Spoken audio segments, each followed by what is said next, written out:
General science test নিয়ে এসেছে তোমাদের জন্য জিএসটি 2 এর সিলেবাস। তোমরা দেখে নাও জিএসটি 2 এর জন্য কী কী পড়বে। টোটাল ফুল মার্কস 50-50-এর মধ্যে 30 এবং 20-তে ভাগ করা হয়েছে। 30 মার্কসের মধ্যে থাকছে ফিজিক্স, কেমিস্ট্রি এবং লাইফ সায়েন্স। 9 স্ট্যান্ডার্ডে যেগুলো পড়তে হবে: কার্যক্ষমতা, শক্তি, অবস্থার পরিবর্তনে লীন তাপ, জারণ বিজারণ, ধাতুর সক্রিয়তা শ্রেণী, মৌলের যোজ্যতা ও সংকেত নির্ণয়। এদিকে দ্রবণের গাঢ়ত্ব রয়েছে, মোলারিটির ওপর জোর দিতে হবে, অ্যাসিড ক্ষার প্রশমন বিক্রিয়া। লাইফ সায়েন্সের মধ্যে থাকছে প্রাণীর শ্বাসঙ্গ, রেচনাঙ্গ এবং উদ্ভিদের রেচন যে পদার্থগুলি সেগুলোর নাম। 10 স্ট্যান্ডার্ডে ফিজিক্স পার্টে থাকছে চলতড়িৎ, প্রবাহ মাত্রা, রোধ, তড়িৎ শক্তি, তড়িৎ ক্ষমতার বিভিন্ন অঙ্কটঙ্ক এবং একক, সাধারণ পর্যায় সারণী এবং ধাতুবিদ্যা। লাইফ সায়েন্সে থাকছে বংশগত রোগ এবং অভিযোজন টপিকটাই শুধু থাকবে।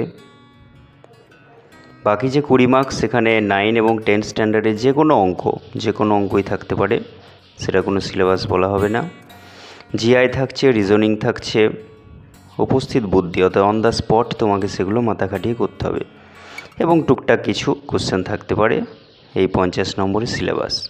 তোমরা প্রস্তুতি নাও। তোমাদের অনেক অনেক শুভেচ্ছা।